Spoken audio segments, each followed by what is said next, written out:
le second numéro de la série des chroniques sur la gouvernance et le contrôle citoyen, nous allons évoquer la question de la transparence dans la gestion des fonds de riposte contre la crise de la Covid-19. En décembre 2019, la Chine annonçait son premier cas de personnes infectées par un nouveau coronavirus qui sera ensuite nommé Covid-19 par les scientifiques.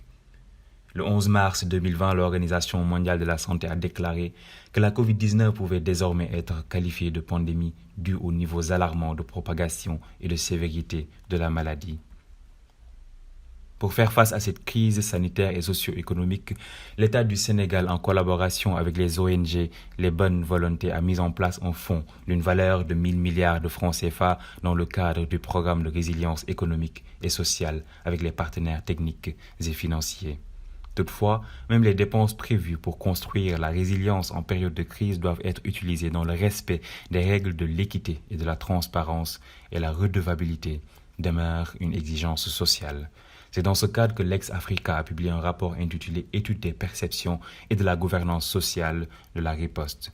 L'objectif général de cette étude était d'analyser les perceptions, représentations et attitudes par rapport à la gouvernance sociale de la Covid-19 dans les districts sanitaires de Dakar-Centre, de Guédiawaye et de Touba. L'étude a pris en compte un certain nombre de paramètres relatifs aux interventions de l'État.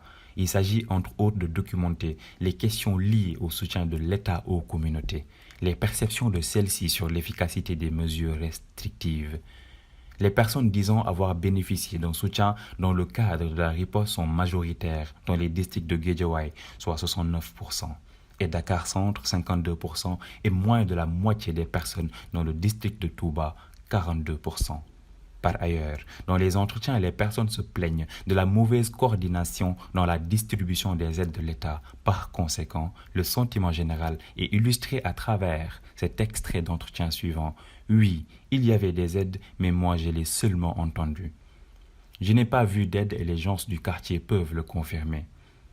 L'analyse met en exergue les questions de redevabilité parmi les catégories de personnes vulnérables, personnes âgées ou vivant avec un handicap, susceptibles d'être affectées par la crise sanitaire.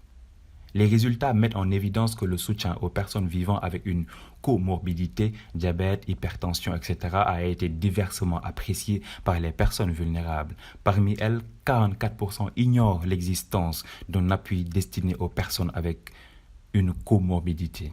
25% pensent qu'ils ont moyennement bénéficié. En revanche, 20% des personnes vivant avec une comorbidité affirment qu'ils n'ont pas bénéficié de l'appui de l'État dans le cadre de la pandémie.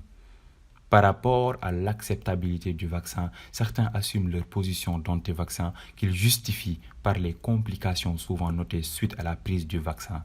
D'autres développent des idées sur le bien fondé de l'efficacité des doses du type de vaccin qui a été mis à disposition au Sénégal. S'y greffe une certaine méfiance à l'égard des élites politiques nationales que certains individus considèrent comme de véritables manipulateurs. Un climat de suspicion sort des réponses des uns et des autres car on entend 1 000 milliards sans vraiment savoir où ils sont passés exactement.